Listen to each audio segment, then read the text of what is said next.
तो नमस्कार दोस्तों, स्वागत है आपका एक बार फिर मेरे चैनल पे।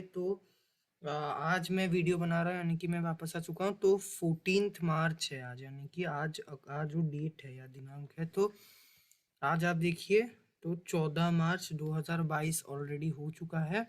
तो प्री मानसून सीजन की शुरुआत, यानी कि प्री मानसून सीजन तो पहले मार्च से शुरुआत इसकी हो चुकी है। तो शुरुआत होकर प्री मानसून सीजन के 14 दिन ऑलरेडी बीत चुके हैं। तो जैसे कि माफ कीजिएगा, तो जैसे कि आपको पता होगा कि प्री मॉनसून सीजन में क्या देखने को मिलता है कि जो तापमान है उसमें काफी तेजी से वृद्धि देखने को मिलती है। ये प्री मॉनसून सीजन की खासियत है। और क्योंकि तापमान बढ़ता है तो क्या होता है कि एक तो प्रेशर लो होने लगता है, प्रेशर बेल्ट शिफ्ट होता है। जो दूसरा खासियत है, ये तापमान बढ़ने के कारण ही भारत के ऊपर जो गंभीर दबाव का क्षेत्र या फिर हाई प्रेशर बना हुआ होता है, वो धीरे धीरे वीक होकर के निम्न दबाव के क्षेत्र में तब्दील होने लग जाता है। यानी कि भारत के ऊपर लो लो प्रेशर एरिया बनने लग जाता है। इसे भारत नहीं, पूरे इंडियन सब कॉन्टिनेंट के आसपास, यहाँ भारत के ऊपर, यहाँ पर राजस्थान के थार एरिया में काफी स्ट्रॉन्ग लो प्रेशर बनता है। यहाँ मध्य भारत, उत्तर भारत के ऊपर भी काफी स्ट्रॉन्ग लो प्रेशर बनता है। तिब्बत के ऊपर यहाँ पर स्ट्रॉन्ग लो प्रेशर बनता है। आईटीसीजेड, जो पूरे आईटीसीजेड में क्या होता है कि जो यहाँ से जो दक्षिणी गोलार्ध से जो ट्रेड विंड्स है और उत्तरी गोलार्ध से जो ट्रेड विंड्स है, वो आकर आईटीसीजेड में कॉन्वर्ट होती है। तो जब आईटीसीजेड जून में पूरे उत्तर भारत तक पहुंच जाता है, तो धीरे धीरे ट्रेड विंड्स दक्षिणी गोलार्ध से, क्योंकि दक्षिणी गोलार्ध में और एक चीज होता है कि अभी जो लो प्रेशर दक्षिणी गोलार्ध में है वो हाई प्रेशर में तब्दील हो जाता है, गंभीर जो दबाव का क्षेत्र। तो यानी कि जिसको आप एंटी साइक्लोन कहते हैं या साइक्लोनिक सर्कुलेशन, वो सबसे बेसिक चीज होते हैं हाई प्रेशर या लो प्रेशर का। तो यहाँ से जो ट्रेड विंड्स इक्वेटर को क्रॉस करके ऐसे घूमती है, ये कोरियोलिस इफेक्ट के कारण या अर्थ के घूमने के कारण आप समझ सकते हैं, ऐसे आती है। पहले ये साउथ ईस्ट से ट्रेड विंड्स आती है इक्वेटर में, जब क्रॉस करती है इक्वेटर को, क्योंकि आईटीसीजेड तो इक्वेटर में नहीं होता है भारत के ऊपर। यानी कि आईटीसीजेड का कोई फिक्स्ड लेंथ नहीं होता है, वो लगभग ऐसे रहता है, यानी कि भारत के ऊपर यहाँ पर रहता है जून के महीने में। तो ऐसे घूमती है, यानी कि दक्षिण पश्चिमी हो जाती है ये ट्रेड विंड्स। और ये यानी कि पूरा मॉइस्चर इस सारे क्षेत्र से लेकर के, जो मीन अरब सागर से सारे क्षेत्र से मॉइस्चर लेकर के भारत में आती है। पहले ये केरला में पहुंचती है, क्योंकि केरला में पहले से अभी से ही आप देखेंगे धीरे धीरे पश्चिमी हवाएं धीरे धीरे शुरुआत हो रही है केरला में। फिर धीरे धीरे ये ऐसे घूमती है तमिलनाडु में। आप देखिए, जब केरला में ऐसे हवाएं आती है यहाँ से, तो यहाँ पर नीलगिरी हिल्स वगैरह है, तो यहाँ से सूखी हवाएं आती है, तमिलनाडु को क्रॉस करती है। तमिलनाडु को क्रॉस करके हवाएं ये ऐसे पहुंचती है आसाम वगैरह में, बंगाल की खाड़ी से नमी लेकर के, और यहाँ पर अच्छी बारिश देती है। यानी कि मानसून, इसी को हम लोग मानसून कहते हैं। और फिर यहाँ पर, क्योंकि जब धीरे धीरे आईटीसीजेड स्ट्रांग होता है, ये धीरे धीरे आईटीसीजेड पूरे यहाँ पर पहुंच जाता है पंजाब और यहाँ पर दक्षिणी तराई के क्षेत्रों में, हिमालय के। और जो ईस्टर्लीज, अभी जो वेस्टर्लीज चल रही है, वो तो हिमालय के ऊपर भी शिफ्ट कर जाता है, ईस्टर्लीज का फ्लो बढ़ जाता है, तो और भी ये स्ट्रांग होती है जून के एंड आते आते। तो ये हवाएं जो सिर्फ ऐसे आ रही थी, ऐसे ऐसे, तो यहाँ पर क्योंकि हिल्स है और स्ट्रांग होती है ये हवाएं, तो ये हिल्स को, तो यानी कि हिल्स मतलब कि माउंटेन है, हिल्स ही नहीं है, माउंटेन, पूरी हिमालय पर्वत यहाँ पर है। तो इसको तो क्रॉस करके इस तरफ तिब्बत चाइना में नहीं जा सकती है ना। यहाँ पर लो प्रेशर भी और भी स्ट्रांग होता है, क्योंकि जून के महीने में सूरज और ऊपर आता है, यानी कि उत्तरायण और बढ़ जाता है जून 21 तक। तो ये जो हवाएं, क्योंकि यहाँ पर जा नहीं सकती, तो ऐसे घूमने लग जाती है, हिमालय इसको ब्लॉक करती है ऐसे, इसीलिए घूमने लग जाती है और घूमती है। और यहाँ पर भी स्ट्रांग लो प्रेशर है, तो ये भी अट्रैक्ट करती है इसको, ये घूमती है और अट्रैक्ट करती है। तो यहाँ पर ये हवाएं पहुंचती है पूरे गंगा के मैदानी इलाकों में से, घूमते घूमते धीरे धीरे पहले इस क्षेत्र में आएगी, फिर यानी कि बिहार में, फिर पूर्वी उत्तर प्रदेश, पश्चिमी उत्तर प्रदेश, दिल्ली एनसीआर वगैरह में। और यहाँ पर अरब सागर से जो हवाएं ऐसी आई, ये अरब सागर से सारे इलाके में जो हवाएं पहुंचते हैं, पश्चिमी पश्चिम से गुजरात में भी दक्षिण पश्चिमी हवाएं आने लग जाती है, राजस्थान से होती हुई ये हवाएं ऐसे पहुंचते, तो पंजाब हरियाणा में दोनों तरफ से पूर्वी हवाएं और दक्षिण पश्चिम दिशा से दोनों तरफ से हवाएं पहुंचती है। पर क्योंकि ये आते आते मॉइस्चर इनमें काफी कम हो जाता है, तो इस क्षेत्र में मानसूनी बारिश थोड़ी कम देखने को मिलती है, पर हो जाती है, क्योंकि एक तो यहाँ से दक्षिणी पश्चिमी हवाएं आती है, पूर्वी हवाएं, और कभी कभी थोड़े फीवल वेस्टर्न डिस्टर्बेंस भी इसमें हेल्प करती है। तो पश्चिमी राजस्थान में आपको पता है और कच्छ में काफी कम बारिश देखने को मिलती है, क्योंकि बदकिस्मती से यहाँ पर जो मॉइस्चर काफी कम आता है, इसीलिए मानसून सबसे लेट आता है। यानी कि यहाँ पर दक्षिणी हवाएं तो शुरू हो जाती है, इससे पिछले साल वगैरह आपने देखा होगा, तो दक्षिणी या दक्षिण पश्चिमी हवाएं शुरू हो जाती है, पर जून के महीने में इनमें उतना मॉइस्चर नहीं होता है, इसलिए आप देखेंगे कि जुलाई और अगस्त के महीने में भारत में सबसे ज़्यादा बारिश होता है, क्योंकि हवाओं का स्पीड बढ़ जाता है, सीड या फिर आप कह सकते हैं नमी और भी हवाएं लेकर आती है, और भी लो प्रेशर स्ट्रांग हो जाता है, हवाएं और ऊपर उठती है, तो इसी के चलते क्योंकि इतना बढ़ जाता है, तो यहाँ पर तब मॉइस्चर पहुंचकर कुछ बारिश नतीजा देखने को मिलती है। तो अभी से ही आप देखिए, ये पूरे इलाके सारे संपूर्ण भारत फिलहाल शुष्क बना हुआ है, कुछ कुछ इलाकों में हल्के फुल्के बादल हैं, आप देखिए, और उत्तर भारत में थोड़ा सा आप देखिए हेज बना हुआ है, क्योंकि वो सुबह के समय अभी भी एक आध इलाके में काफी हल्का कोहरा छा रहा है, तो ये ज्यादा कुछ है नहीं, मौसम साफ हो चुका है, तापमान सारे पूरे समग्र भारत में काफी ज्यादा बढ़ रहे हैं। तो अभी हम लोग चलते हैं हवाओं की स्थिति में।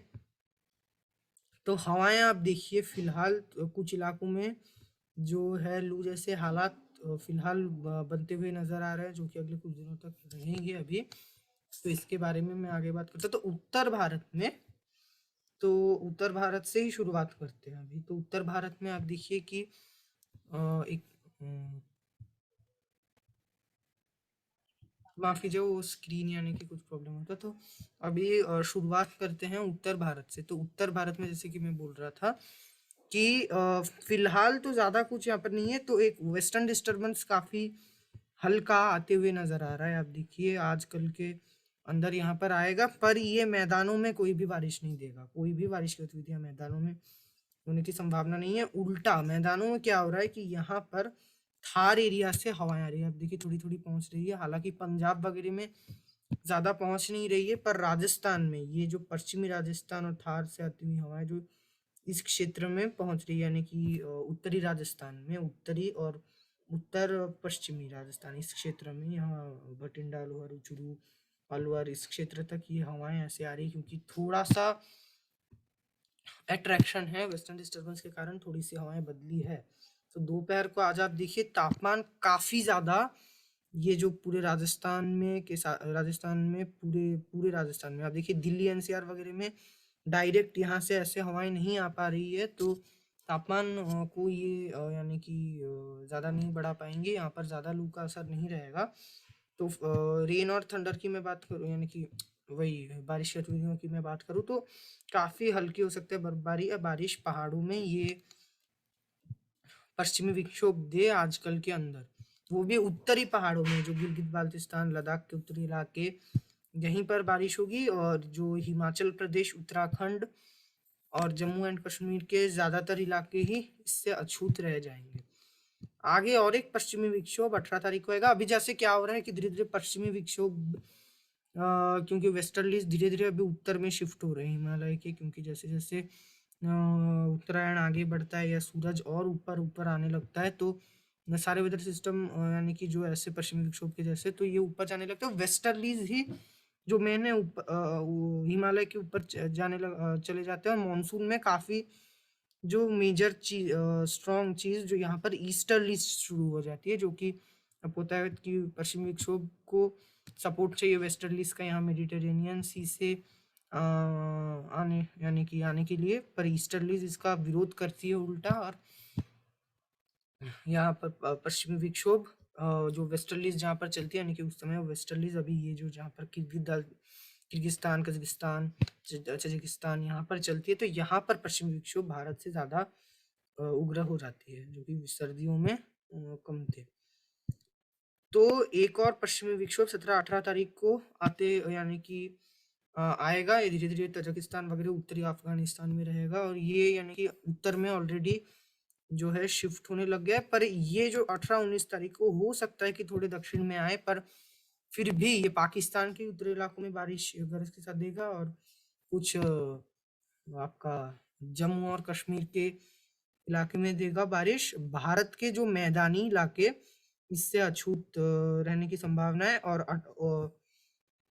19 तारीख को हो सकता है कि हिमाचल प्रदेश के कुछ इलाके, इसके साथ साथ जो आपका उत्तराखंड में बारिश की गतिविधियां हल्की देखी जाए, जो उत्तरकाशी शिमला इस इलाके में। बाकी सारे इलाके इससे अछूत रह जाएंगे। ये थोड़ा सा हो सकता है मॉडरेट वेस्टर्न डिस्टर्बेंस रहे, ज्यादा सशक्त नहीं रहेगा, पर हवाओं में थोड़ी परिवर्तन इसी के चलते देखी जा सकती है। पहाड़ों में हल्की से मध्यम एक दो स्थानों पे भारी बर्फबारी और बारिश की गतिविधियां देखी जा सकती है। इसके बाद यानी कि 18-19 तारीख में ये जो वेस्टर्न डिस्टर्बेंस आएगा, जो कि 21 तारीख तक भी इसका अवशेष देखा जाएगा उत्तर भारत पे। इसके बाद कोई भी आप देखिए पश्चिमी विक्षोभ उत्तर भारत में आते हुए नहीं नजर आ रहा है, तो उत्तर भारत का मौसम शुष्क और साफ हो जाएगा। यानी कि उत्तर भारत के तो मैदानी इलाकों में अभी अगले 10 दिनों तक कोई भी वेदर एक्टिविटी दिखी नहीं, यानी कि नहीं दिख रही है। राजस्थान में भी वही हाल है। तो राजस्थान में जो अभी भीषण गर्मी, मैंने जो पिछले वीडियोज में बताया था, जो पड़ने की संभावना है, उसकी संभावना बरकरार है। और वो अभी अगले 10 दिनों तक इस सारे इलाके में भीषण गर्मी से कोई भी राहत मिलने की संभावना है नहीं। तो मैं यदि आपको तापमान दिखा दूं तो राजस्थान में अगर आप देखिए तो ये आप देखिए आज भी पश्चिमी राजस्थान में कैसे ये जो हवाएं और तापमान दोनों दिखाते थे, तो ये जो तो थोड़ी दक्षिण पश्चिमी और पश्चिमी हवाएं आप देखिए पूरे मध्य भारत तक आ रही है। ये हवाएं यानी कि पूरे राजस्थान में कम से कम पहुंच रही है। अभी उत्तर भारत की बात चल रही है, गुजरात का भी मैं इसके साथ बात कर देता हूँ। तो गुजरात में भी ये हवाएं आप देखिए। दूसरा मैं चीज एक बताना भूल गया, तो एक एंटी साइक्लोन लगभग यहाँ पर यानी कि एक फीवल विकसित है गुजरात के ऊपर आज दोपहर को, और एक अरब सागर पर एक एंटी साइक्लोन थोड़ा सा सशक्त विकसित है। यहाँ पर आप देखिए आज दोपहर को देखा जा सकता है। तो इस एंटी साइक्लोन के चलते पाकिस्तान वगैरह में थोड़ी नमी आएगी। यहाँ पर कच्छ के इलाके में हो सकता है कि अरब सागर से थोड़ी हवाएं आ जाए पश्चिम होकर, जो कि कुछ एक इलाकों में, यहाँ पर जो नलिया वगैरह में थोड़ी सी राहत दे सकती है दोपहर में। देवभूमि द्वारका इस क्षेत्र में थोड़ी राहत दे सकती है। बाकी सारे क्षेत्र में क्या होगा कि जो हवाएं हैं वो उत्तर जो उत्तर पश्चिमी दिशा से आने की संभावना है।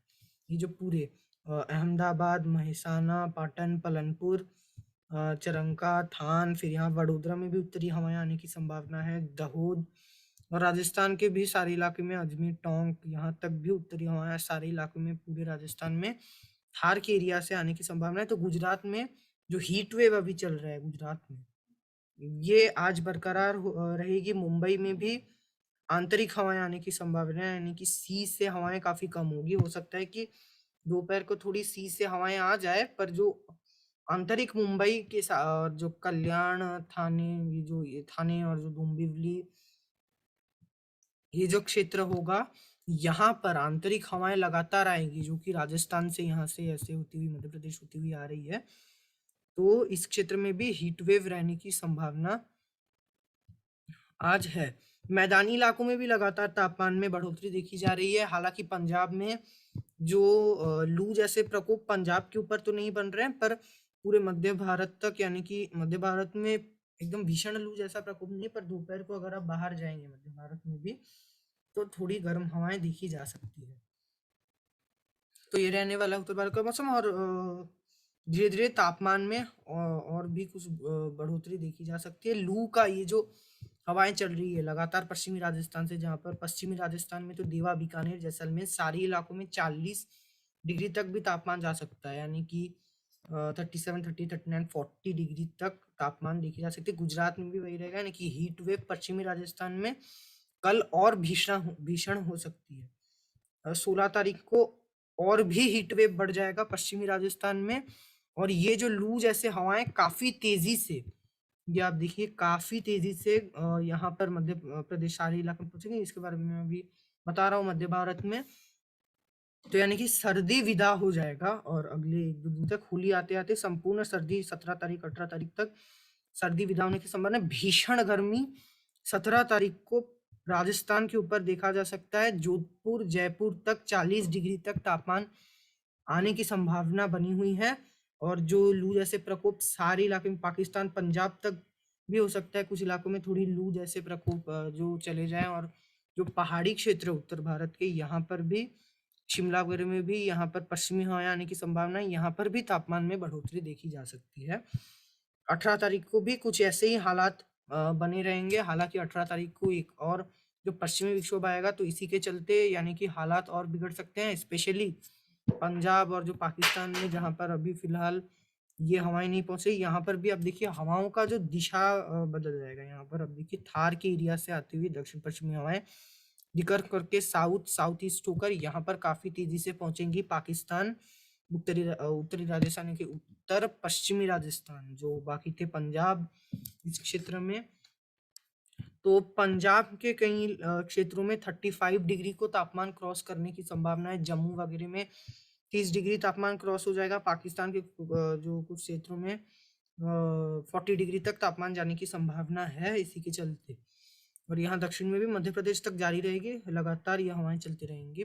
पर 18 तारीख को क्या होगा, हो सकता है कि 18 तारीख को एक ट्रफ रेखा इस क्षेत्र में विकसित हल्की सिर्फ इसी क्षेत्र में विकसित होने की संभावना है। यानी कि एक जोन, यानी कि स्क्वायर जोन विकसित हुआ है। तो इसी के चलते क्या होगा कि पश्चिमी राजस्थान से आने वाली हवाएं यहाँ पर पंजाब वगैरह में आएगी, यहाँ पर यानी कि इस क्षेत्र में, यहाँ पर जो मध्य प्रदेश विदर्भा छत्तीसगढ़ तक आए। छत्तीसगढ़ में भी ये जो ट्रफ ऐसे विकसित हो रहा है, छत्तीसगढ़ तक ट्रफ है, तो छत्तीसगढ़ में डायरेक्ट उतनी हवाएं नहीं आएंगी, बारिश नहीं होगी। और यहाँ पश्चिम बंगाल वगैरह उत्तर भारत में ये जो क्षेत्र हो गया आपका दिल्ली एनसीआर के साथ साथ यहाँ पर पश्चिमी उत्तर प्रदेश वगैरह में, यहाँ पर राजस्थान से तो हवाएं नहीं पहुंच पाएंगी इस ट्रफ के कारण। पर हो सकता है कि क्योंकि साउथ ईस्ट से हवाएं आ रही है तो थोड़ी नमी वाली होगी, तो कुछ क्षेत्रों में नमी में आप देखिए थोड़ी बढ़ोतरी होने की संभावना है। पर बारिश की गतिविधियां कुछ खास नहीं देखी जाएगी। तापमान बढ़े रहेंगे इस क्षेत्र में। अब देखिए दिल्ली एनसीआर वगैरह में 34-35 है, पर वहीं जहाँ पर राजस्थान से तापमान आ रहा है उसी सेम लैटिट्यूड में, अब देखिए राजगढ़ वगैरह में यहाँ पर 38, 39, 40 डिग्री तक तापमान देखा जा रहा है। हालांकि पंजाब और यहाँ पर उत्तरी राजस्थान वगैरह में पहुंचते पहुंचते हवाएं उतनी ज्यादा गर्म नहीं रहेगी, पर तापमान को बढ़ाने में थोड़ी ना कुछ सक्षम अवश्य रहेंगी। और भी तापमान में 19 तारीख को बढ़ोतरी पंजाब में देखी जा सकती है। और ये हवाएं 19 तारीख को दिल्ली एनसीआर में भी हल्की फुल्की पहुंचने की संभावना है, जो कि राजस्थान से आएंगी। धूल भी बढ़ जाएगी, दिल्ली एनसीआर में भी 35 डिग्री तक तापमान देखा जा सकता है। और जो इसमें एटमॉस्फेयर में इंस्टेबिलिटी लगातार बढ़ती हुई नजर आ रही है।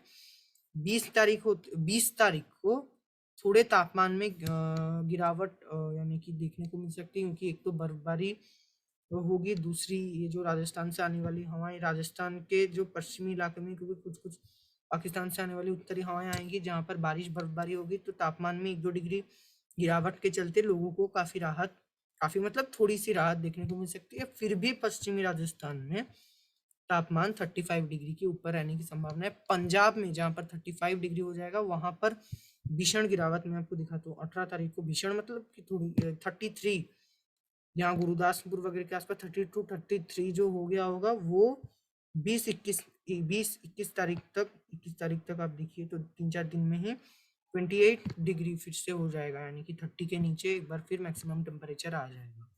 हालांकि दिन सुहावना रहेगा 28 डिग्री में भी, पर जो तापमान है उसमें गिरावट देखने को मिलेगी, जो कि 32-33। लेकिन हालांकि ये एक यानी कि इत्तेफाक है कि होली के आसपास यही यानी कि जो लोगों को लगता है कि होली के आसपास सारे इलाके में तापमान काफी ज्यादा रहेगा, तो जिसके चलते होली में कोई भी व्यवधान नहीं आने की संभावना है।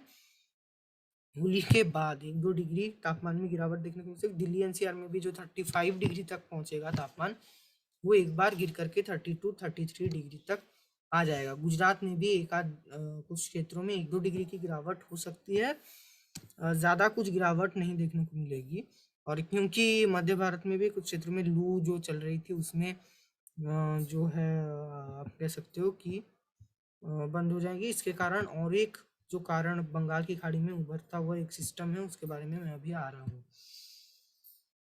तो इसके बारे में मैं पूर्वी भारत मध्य भारत के साथ बात करूंगा। तो अभी मध्य भारत की बात कर लेते हैं। तो मध्य भारत में अभी क्या होगा कि ये वेदर सिस्टम का मैं बात कर लूंगा पूर्वी भारत के दौरान। तो फिलहाल मध्य भारत में आप देखिए कि हल्की फुल्की जो राजस्थान से आने वाली थोड़ी थोड़ी हवाएं पहुंच रही है एटलीस्ट मध्य प्रदेश वगैरह में, और ये होती हुई ऐसे पश्चिम दिशा से होती हुई उत्तर प्रदेश में पहुंचती हुई ये बिहार और पश्चिम बंगाल में उत्तरी हवाएं आ रही है। तो आज दोपहर में पश्चिम बंगाल के साथ साथ असम वगैरह सारे इलाके में पश्चिमी हवाएं आ रही। तो यहाँ पर तापमान में लगातार बढ़ोतरी होगी। मध्य भारत में यहाँ पर भी होगी। मध्य भारत की अभी मैं बात करूँ तो मध्य भारत में भी भीषण तापमान में बढ़ोतरी देखने को मिली। जो महाराष्ट्र का जो मध्य महाराष्ट्र और मराठवाड़ा यहाँ पर 35 डिग्री को तापमान क्रॉस कर सकता है। सोलापुर हैदराबाद सारे इलाके में आज उत्तरी हवाएं चलती रहेंगी, कोई भी राहत नहीं देखने को मिलेगी। तेलंगाना में भी मिड 35 या उससे ऊपर तापमान रहेगा, और जो छत्तीसगढ़ में भी वैसा ही जो है मिड 35। अब देखिए रायपुर में भी यहाँ पर 34 35 मिड 35 में तापमान रहेगा। कल और भी तापमान में बढ़ोतरी देखने को मिल सकती है क्योंकि हवाएं और तेज हो जाएंगी, 1-2 डिग्री और बढ़ सकती है। राजस्थान से लगातार पश्चिमी हवाएं आती रहेंगी। यहाँ पर आप देखिए ये जो हवाएं हैं ऐसे आएंगी भोपाल नागपुर होती हुई यहाँ पर जो सोलापुर वगैरह में, यहाँ पर रिकर्व होकर उत्तर उत्तर और उत्तर पूर्वी दिशा से यहाँ पर यही हवाएं पहुंचेंगी। हालांकि इसमें धूल और गर्मी कम हो जाएगी पर तापमान में और भी बढ़ोतरी ये देंगी, यानी कि गर्म रहेंगी, शुष्क हवाएं रहेंगी। तो और धूप का प्रकोप से ही तापमान बढ़ेगा। तो रायपुर में अब अगर आप देखिए तो तापमान बढ़कर के काफी ज्यादा, आप देखिए ये तो 4 बजे हो गया, और एक दो मैं आपको थोड़े आगे दिखाता हूँ। दोपहर को आप देखिए 2-3 बजे 36 डिग्री तक तापमान यानी कि संभावना और भी 1-2 डिग्री आने की बढ़ोतरी देखने को मिल सकती है। आंतरिक उड़ीसा में भी वही हाल रहेगा। हालांकि तटीय उड़ीसा में अरब बंगाल की खाड़ी से हवाएं आने की संभावना है दोपहर को, जब क्योंकि क्या होता है कि सी ब्रीज लैंड ब्रीज का कॉन्सेप्ट है ये।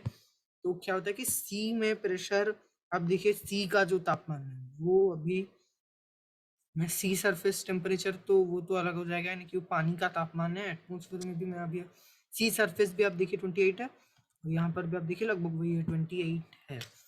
तो और यहाँ पर जो तापमान यहाँ पर तो ये जो लैंड ब्रीज आ जा रहा है, तो यहाँ पर भुवनेश्वर वगैरह में आप देखिए 37 डिग्री तक तापमान जाने की संभावना है। तो पारादीप पूरी, क्योंकि ये इलाका लैंड क्या होता है कि वो सी से जल्दी गर्म भी होता है और सी से जल्दी ठंडा भी होता है। तो क्योंकि दिन का समय है तो सी से जल्दी गर्म हो चुका है और सी ठंडा है, तो जो इलाका ठंडा होगा आपको पता है वहां पर ऑटोमेटिकली हाई प्रेशर डेवलप हो जाता है, वहां पर हवाएं नीचे सब्सिट्यूट करती है। और जहां पर गर्म होगा यानी कि लैंड गर्म होगा तो वहां पर ऑब्वियसली लो प्रेशर विकसित हो जाएगा, यानी कि हवाएं ऊपर उठने लगेंगी, हल्की हो जाएंगी। तो यानी कि हवाओं का डेंसिटी कम हो जाएगा, कम हवाओं का मॉलिक्यूल रहेगा जहाँ पर हाई प्रेशर है यानी कि सी में। यहाँ पर जो है हवाओं का मॉलिक्यूल ज़्यादा रहेगा, तो वहाँ से सी से लैंड में हवाएं आएंगी। जब दिन में ऐसे तापमान बढ़ेगा तो सी से लैंड को हवाएं आएंगी। तो पूरी वगैरह में आप देखिए जो तापमान 30 डिग्री तक है, यानी कि सी से जब हवाएं आएंगी तो थोड़ी यानी कि कंफर्टेबल हवाएं होती है, ज़्यादा ठंडी भी नहीं होती, ज़्यादा गर्म भी नहीं होती है। तो और थोड़ी नमी वाली होती है, तो ये तापमान को ज़्यादा बढ़ने नहीं देती है। हालांकि भुवनेश्वर, कटक इस इलाके में आंतरिक हवाएं आने की संभावना है, यहाँ आंतरिक उड़ीसा से जो कि राजस्थान से आ रही है मध्य भारत से होती हुई। ये क्षेत्र भी मध्य भारत भी काफ़ी गर्म हो जाएगा।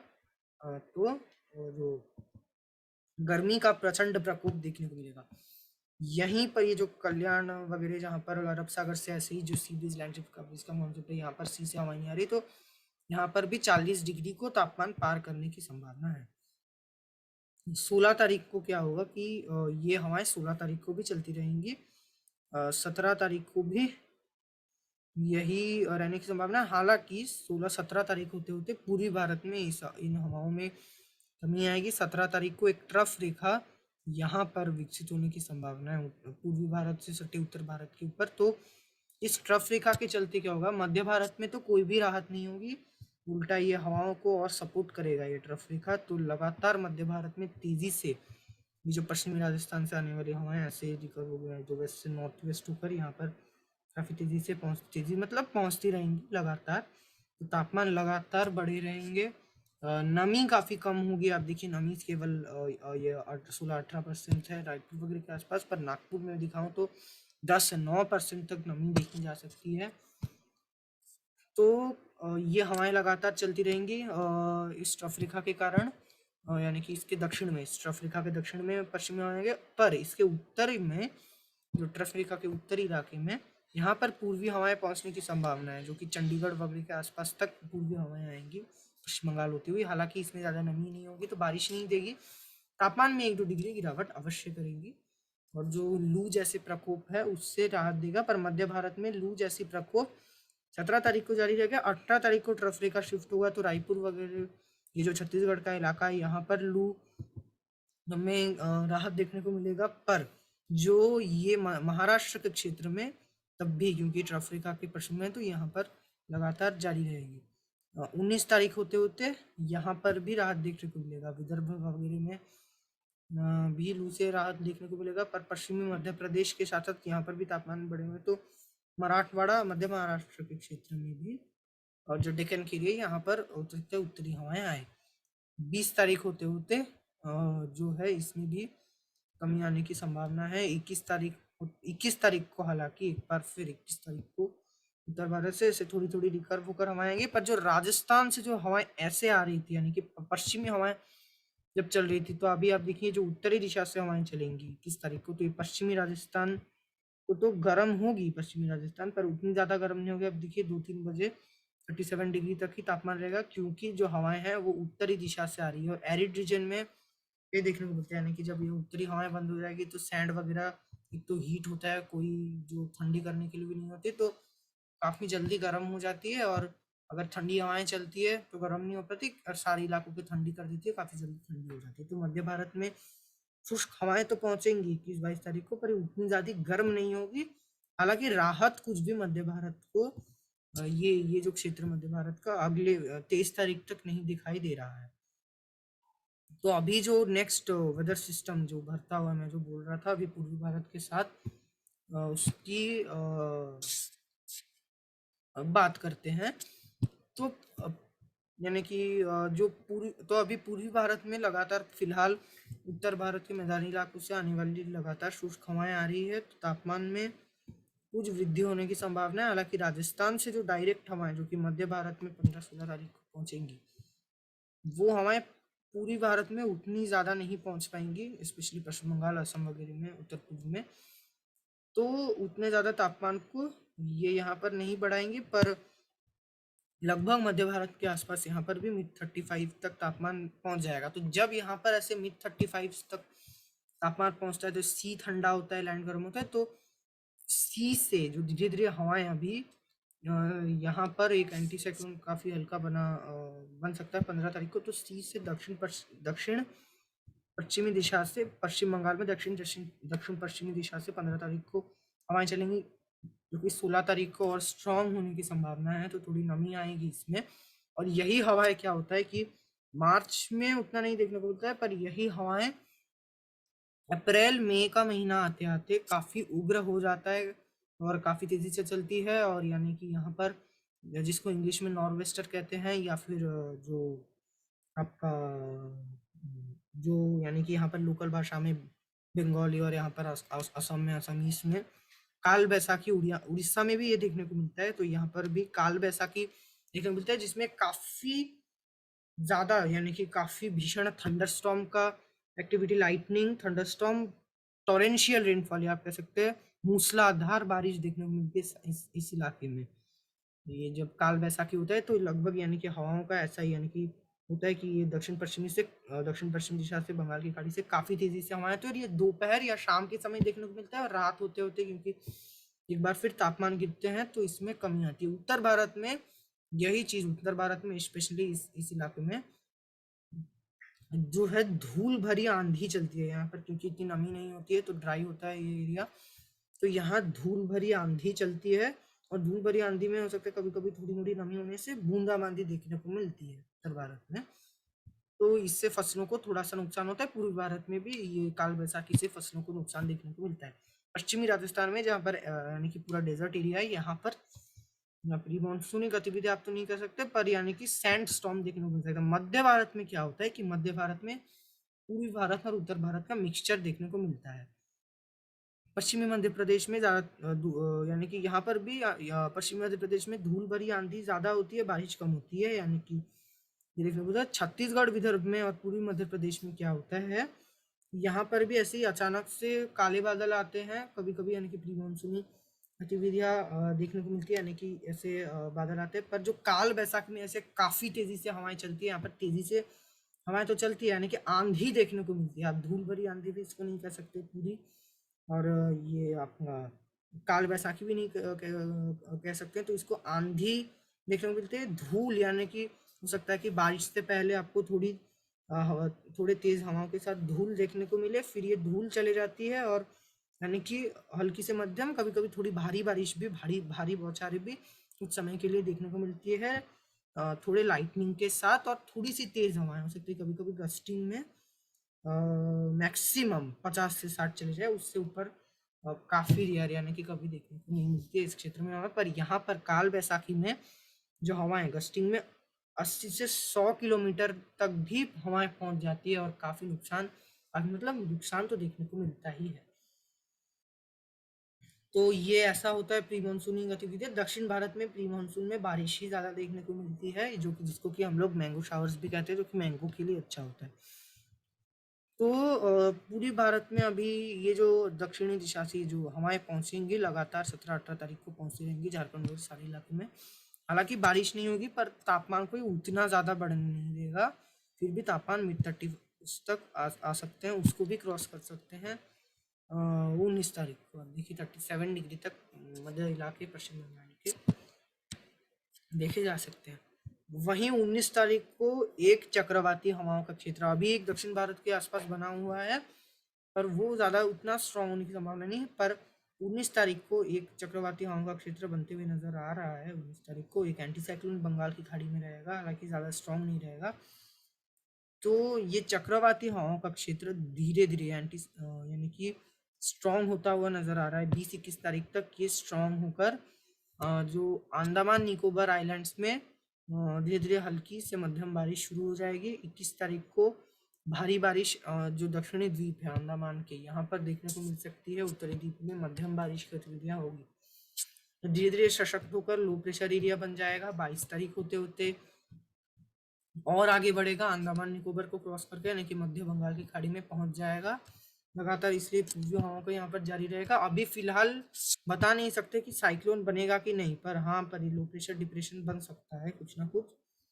ECMWF तो नहीं दिखा रहा है कि साइक्लोन बनेगा करके, यानी कि 23 तारीख को भी आगे का अभी अपडेट नहीं है, तो आगे का मैं अपडेट आपको बताऊंगा इसके बारे में। पर ये जो है अब देखिए दक्षिणी हवाओं को तो जारी रखेगा और भी तेज कर देगा पश्चिम बंगाल के ऊपर। फिर भी काल बैसाखी तो शुरू नहीं होगी, पर आप देखिए तापमान में गिरावट ये कर देगा पश्चिम बंगाल में, काफी जो तेज कर देगा दक्षिणी हवाओं को। तो कोलकाता के साथ साथ सारे इलाके में इतना जो तापमान है वो 30 के नीचे आने की संभावना है। हालांकि मध्य भारत में ज्यादा कुछ राहत नहीं देंगे, पर अगर ये साइक्लोन बनकर इस क्षेत्र में ऐसे जाता है, हालांकि ऐसे जाने की संभावना कम होती है। अगर ये उड़ीसा या पश्चिम बंगाल तट से भी टकराता है तो ऐसे रिकर्व होती है, ऐसे जाती मध्य भारत की तरफ जाने की संभावना इसकी कम होती है। तो ये क्योंकि साइक्लोजेनेसिस के लिए जो सीजन है वो मार्च अप्रैल में, इस सीजन में मानसून में इसमें कमी आती है, क्योंकि मानसून में सी सरफेस टेम्परेचर तो अच्छा रहता है, पर क्योंकि विंड शेयर बढ़ जाता है, इसी के चलते नहीं देखने को मिलती है, और ऑलरेडी बारिश की चीजें होती रहती है, जमीन ठंडा होता है। फिर मानसून जाने के बाद अक्टूबर नवंबर दिसंबर सबसे सशक्त ये 3 महीने रहते हैं, यानी कि मार्च अप्रैल मई में भी जितने साइक्लोन बनते हैं, मार्च में तो बनने की साइक्लोन की संभावना काफी ज्यादा कम होती है, अप्रैल मई में बढ़ जाती है, मई में सबसे ज्यादा देखने को मिलता है। पर ये जो अक्टूबर नवंबर दिसंबर में सबसे उग्र आज तक जो भी साइक्लोन देखने को मिले वो सब, यानी कि अक्टूबर नवंबर दिसंबर में, जो नवंबर के महीने में आपने देखा था कि जो काफी पहले, यानी कि जो 1900 के दशक में उड़ीसा में जो सुपर साइक्लोन बॉब वो जो देखने को मिला था, बॉब 5, तो वो भी नवंबर के महीने में देखने को मिलता है। तो इसीलिए नवंबर, अक्टूबर नवंबर और दिसंबर को सबसे सशक्त महीना माना जाता है, तो उसके पीछे कुछ कारण ये भी है क्योंकि जो विंड है उसका ग्रिप अच्छा रहता है अक्टूबर नवंबर में। आपने देखा होगा कि अक्टूबर नवंबर में मैंने वीडियो बनाया था, तो क्या होता है उस समय कि उत्तर भारत में क्योंकि हाई प्रेशर रहता है, लगातार ये जो उत्तरी हवाएं चलती रहती है यहाँ पर, जो लगातार आती रहती है, यहाँ पर हाई प्रेशर रहता है, यहाँ हाई प्रेशर, और यहाँ पर क्योंकि सागर में यानी कि बंगाल की खाड़ी में लो प्रेशर काफ़ी अच्छा रहता है, तो इस लो प्रेशर को यानी कि आसपास हाई प्रेशर है तो काफ़ी अच्छी मात्रा में हवाएं मिलती है, यानी कि काफ़ी अच्छा फेवरेबल कंडीशंस मिलता है, तो ये ज़्यादा सशक्त हो पाता है और लैंडफॉल करता है। वहीं मई में ज़्यादा होने की संभावना होती है क्योंकि मई के महीने में सी सरफेस टेम्परेचर से अच्छा रहता है, इसीलिए अक्टूबर के महीने में इस क्षेत्र में देखने को मिलता है। नवंबर आते आते क्योंकि सर्दियां बढ़ जाती है तो इस क्षेत्र में सी सरफेस टेम्परेचर कम हो जाता है, तो नवंबर में लगभग इस क्षेत्र में सी सरफेस टेम्परेचर अच्छा रहता है, तो यहाँ पर साइक्लोन देखने को मिलता है। यानी कि और हालांकि उड़ीसा में सुपर साइक्लोन वो देखने को मिलता है, वो कभी कभी, पर ज्यादातर इस क्षेत्र में नवंबर में, यहाँ पर अक्टूबर में। और नवंबर दिसंबर आते आते यहाँ पर भी सी सरफेस टेम्परेचर कम होने लग जाता है, और दिसंबर में हालांकि यहाँ तमिलनाडु वगैरह में काफ़ी अच्छा सी सरफेस टेम्परेचर रहता है, तो यहाँ पर दिसंबर के महीने में तूफान या साइक्लोन देखने को मिलता है। यानी कि जो यही तो 6 महीने होते हैं काफ़ी स्ट्रांग रहते हैं। मानसून में बनने की संभावना काफ़ी रेयर होती है, हालांकि सितंबर में अभी आपने देखा था कि जवाब बना था, तो वो काफ़ी रेयर होता है, पर जीएफएस मॉडल के अनुसार जीएफएस में थोड़ा अलग दिखा रहा है जो प्रोजेक्शन है। जीएफएस के अनुसार आप देखिए 19 तारीख को ही, यानी कि इससे पहले 16 तारीख को चक्रवाती हवा का क्षेत्र काफ़ी नीचे बनेगा, यानी कि श्रीलंका से भी काफ़ी नीचे, जस्ट बॉर्डर में, यानी कि इक्वेटर के 5 डिग्री नीचे कोरियोलिस इफेक्ट नहीं होता है, लगभग ये 5 डिग्री इक्वेटर से लगभग 5 डिग्री उसके बॉर्डर में बनेगा, धीरे धीरे उत्तर में शिफ्ट होगा 17-18 तारीख होते होते, तो कोरियोलिस इफेक्ट इसको अच्छा मिलने लग जाएगा। 18 तारीख को आप देखिए लगातार यानी कि सशक्त होते रहेगा, 19 तारीख होते होते काफ़ी सशक्त होकर low pressure area well-marked low pressure भी बन सकता है 19 तारीख को, और 20 तारीख होते होते ये अंडमान निकोबार में ऐसा वेलमार्क लो प्रेशर या डिप्रेशन काफ़ी अच्छी बारिश देने की संभावना है। 21-22 तारीख होते होते ये जीएफएस मॉडल के अनुसार हो सकता है कि एक डीप डिप्रेशन या चक्रवाती हवाओं का क्षेत्र अंशानी बन जाए, जिसका कि श्रीलंका ने नाम दिया, यानी कि तूफान बनने की संभावना, इसकी चक्रवाती तूफान बनने की संभावना बन रही है जीएफएस मॉडल के अनुसार। हालांकि इसमें चांसेस काफ़ी कम है, और अगर ये बनती भी है तो जीएफएस मॉडल ये दिखा रही है फिलहाल प्रेशर आप देखिए काफ़ी लो होगा, बन सकती है 988, सबसे कम प्रेशर आप देखिए 87-86 तक जा रहा है, तो काफ़ी कम प्रेशर है, यानी कि फेवरेबल कंडीशंस इसको लेंगे। हालांकि सी सरफेस टेम्परेचर सिर्फ CMWF ही दिखाता है, तो यहाँ पर आप देखिए ऑलरेडी 26-27 हो चुका है सी सरफेस टेम्परेचर, पर ज़्यादा नहीं है CMWF के अनुसार, इसलिए नहीं दिखा रहा है, पर GFS जो है इसमें दिखा रहा है, तो आप देखिए तो 22 तारीख को लगातार यानी कि और भी स्ट्रांग होकर चक्रवाती हवा का क्षेत्र चक्रवाती तूफान बन जाएगा, तो यहाँ पर दक्षिणी हवाएं काफ़ी स्ट्रांग हो जाएगी पश्चिम बंगाल के साथ साथ बांग्लादेश के ऊपर, उड़ीसा में भी, उत्तरी उड़ीसा में। आगे यदि अगर आप देखिए तो 22 तारीख को ऑर्बिट के करीब हाल ये रिकर्व होगा जीएफएस मॉडल के अनुसार। फिलहाल जीएफएस मॉडल ये दिखा रहा है कि रिकर्व होकर के ऐसे यहाँ म्यांमार और उत्तर पूर्व में अफेक्ट करेगा, पर इस तरफ रिकर्व हो जाएगा पश्चिम बंगाल और उड़ीसा में, इसका कोई भी खतरा नहीं रहेगा, और जो डायरेक्ट लैंडफॉल इसका बांग्लादेश और म्यांमार में होगा, तो यानी कि उसी क्षेत्र में ज़्यादा प्रभाव डालेगा, उत्तर पूर्वी राज्यों में भी प्रभाव डालेगा पर कम रहेगा, और धीरे धीरे ये थोड़ा वीक भी हो जाएगा, लैंडफॉल से जस्ट पहले थोड़ा वीक भी होने की संभावना है, ज़्यादा सशक्त नहीं हो पाएगा क्योंकि सी सरफेस टेम्परेचर इस क्षेत्र में आते आते थोड़ा तो कम मिलेगा, हो सकता है 28-27 तक मिल जाए, काफ़ी कम हो जाएगा, लेकिन कम से कम 27, कम से कम साइक्लोन बनने के लिए 27 डिग्री सी सरफेस टेम्परेचर ज़रूरत है, पर उसमें साइक्लोन नहीं बन पाते हैं। जब सी सरफेस टेम्परेचर 28-29 रहता है तब यानी कि साइक्लोन की संभावना काफ़ी बढ़ जाती है, पर 27 डिग्री ही रहेगा। तापमान इस क्षेत्र में 27 हो सके 26 तक देखने को मिलेगा, तब काफी वीक हो जाएगा। हालांकि 22-23 तारीख को मूसलाधार बारिश बांग्लादेश के साथ साथ यहाँ पर म्यांमार में देखने को मिलेगी। उत्तर पूर्वी राज्यों के यहाँ पर दक्षिण में अच्छी बारिश देखी जाएगी, हल्की से मध्यम। 23 तारीख को मध्यम से भारी बारिश उत्तर पूर्व के जो ये जो आपका यहाँ पर मणिपुर मिजोरम के साथ साथ ये जो क्षेत्र हो गया पर नागालैंड में कम रहेगा, मणिपुर मिजोरम में हल्की से मध्यम, एक दो स्थानों पे भारी बारिश भी देखने को मिल सकती है। धीरे धीरे ये आगे बढ़ जाएगा, म्यांमार में और बांग्लादेश में ज्यादा बारिश देगा। बाकी पश्चिम बंगाल इससे लगभग पश्चिम बंगाल अछूत रह जाएगा। केवल पश्चिम बंगाल में तापमान में गिरावट देखने को मिलेगी, फिलहाल यही नजर आ रही है।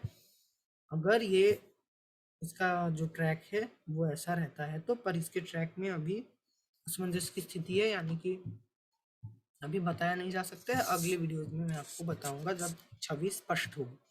अब बात करते हैं दक्षिण भारत की। तो दक्षिण भारत में क्या हो रहा है कि जो उत्तर आंतरिक कर्नाटका है यहाँ पर तापमान बढ़ी हुई है, यानी कि यहाँ पर जो उत्तरी हवाएं लगातार अब देखिए आ रही है, आज भी दोपहर को संभावना है चलने की। तो ये हवाएं तापमान को लगातार बढ़ाई हुई है। तो यहाँ पर फिलहाल इस क्षेत्र में कोई भी राहत की संभावना फिलहाल नहीं दिख रही है। अब देखिए अगले 10 दिनों में यहाँ पर कोई बारिश नहीं है, लगातार तापमान बढ़ेंगे, यानी कि मिड-30s के ऊपर ही तापमान यहाँ पर देखने को मिलेगा। हालांकि यानी कि अगले कुछ दिनों तक हो सकता है कि 20 तारीख को कर्नाटका के मध्य जिलों तक बारिश का नतीजा देखने को मिलेगा। हालांकि जो सोलापुर से सटे हुए इस इलाके में 20 तारीख को भी कोई भी राहत नहीं देखने को मिलेगी, बारिश नहीं होगी, तापमान लगातार बढ़े रहेंगे। हो सकता है कि 21-22 तारीख को जो विजयपुरा इस क्षेत्र में काफी लाइट रेन टेम्पररी राहत देगा, कोई ज्यादा खास राहत नहीं देगा। केवल 23 तारीख को बीजापुर और जो हैदराबाद वरंगल इस क्षेत्र में जो तापमान बढ़े होंगे उससे थोड़ी सी राहत बारिश का नतीजा दे सकती है। और बाकी क्षेत्रों की मैं दक्षिण भारत की बात करूं तो केरला और ये जो आपका तटीय कर्नाटका में अभी प्री मानसूनी गतिविधियां बढ़ने की संभावना है। फिलहाल केरला शुष्क है, पर इसमें बढ़ोतरी देखने को मिलेगी। चक्रवाती हवाओं का क्षेत्र श्रीलंका वगैरह के आसपास बना हुआ है, तो ये श्रीलंका को ज्यादा प्रभावित करेगा, भारत को उतना प्रभावित नहीं कर पाएगा। आगे मैं अगर आपको दिखाऊं तो केरला में अभी फिलहाल तो मौसम शुष्क रहेगा। 15 तारीख को दोपहर के समय तापमान जब बढ़ेंगे तो अरब सागर से पश्चिमी हवाएं आने की संभावना है, जो कि पूरे केरला के साथ साथ दक्षिण आंतरिक कर्नाटका के कुछ क्षेत्रों में बारिश देगा, यानी कि पुट्टूर वगैरह में जहां पर पिछले कुछ दिनों में आपने देखा भीषण गर्मी, प्रचंड भीषण गर्मी देखने को मिली, उससे राहत इस क्षेत्र को अभी आप कह सकते हैं कि मिलेगा, क्योंकि प्री मानसूनी गतिविधियां बढ़ेंगी और धीरे धीरे उग्र होने लग जाएंगी। 16 तारीख को प्री मानसूनी गतिविधियां गोवा से लेकर के केरला तक होने की संभावना है, और केरला और दक्षिण ये आपका तटीय कर्नाटका या कोस्टल कर्नाटका में अच्छी देखने को मिल सकती है। और आप देखिए शाम होते होते धीरे धीरे शाम होते होते आप देखिए शाम सुबह ये जो प्री मानसूनी गतिविधियां कम हो जाती है, एक बार फिर दोपहर से लेकर के शाम तक जारी रहती है। तो यही 17 तारीख को देखने को मिलेगा, 18 तारीख को भी यही होगा, और 19 तारीख को भी देखने को मिलेगा। 19 तारीख को और भी इंटेंसिटी बढ़ने की संभावना और थोड़ी अंदर तक जा सकती है। या और आगे आगे अगर आप देखें तो 20 तारीख को तमिलनाडु के भी कुछ क्षेत्रों में प्री मानसूनी गतिविधियां होंगी, यानी कि पैची रेनफॉल, जो कि आपको पता है ट्रॉपिकल रीजन में होता है। दक्षिण आंतरिक कर्नाटका में भी लाइट एक स्थानों पे मॉडरेट रेन होने की संभावना है। आंतरिक तमिलनाडु में मधुरई वगैरह में जहाँ पर दिन के तापमान काफी बढ़ जाएंगे, यहाँ पर भी बारिश वगैरह देखी जा सकती है प्री मानसूनी गतिविधियां। और यहाँ मध्य जिले कर्नाटका के यहाँ पर भी देखी जा सकती है, और यहाँ पर आपका मराठवाड़ा के भी कुछ क्षेत्र में बारिश देखी जा सकती है, यानी कि होली के बाद ही प्री मानसूनी गतिविधियां काफी बढ़ जाएगी इस क्षेत्र में। 22 तारीख को रायलसीमा के साथ साथ आंध्र प्रदेश के कई क्षेत्रों में लाइट प्री मानसूनी गतिविधियां देखी जा सकती है। और इस क्षेत्र की तो मैंने बात कर ली है ऑलरेडी, यहाँ पर दिख जाएगी। और आगे 23 तारीख को तमिलनाडु में प्री मानसूनी गतिविधियां लगातार यानी कि देखी जा सकती है, जब यानी कि हवाएं ऐसे पूर्वी दक्षिण पूर्वी दिशा से आएंगी, क्योंकि आपको पता है कि प्री मानसून सीजन में हवा का डायरेक्शन उतना ज्यादा फिक्स्ड नहीं रहता है। तो ये रहने वाला है समग्र भारत का अगले कुछ दिनों तक मौसम। और केरला में हल्की से मध्यम गरज के साथ प्री मानसून गतिविधियां 23 तारीख को भी होने की संभावना है, जो कि कोल्हापुर और महाराष्ट्र के क्षेत्र तक, यानी कि ये आपका जो पश्चिम घाट के पश्चिमी इलाके कोस्टल एरियाज में होने की संभावना है। तो आगे के फर्दर अपडेट्स के लिए देखते रहिए मेरे चैनल को, और सब्सक्राइब कीजिए मेरे चैनल को। आगे तो अभी के लिए इतना ही। जय हिंद, जय भारत।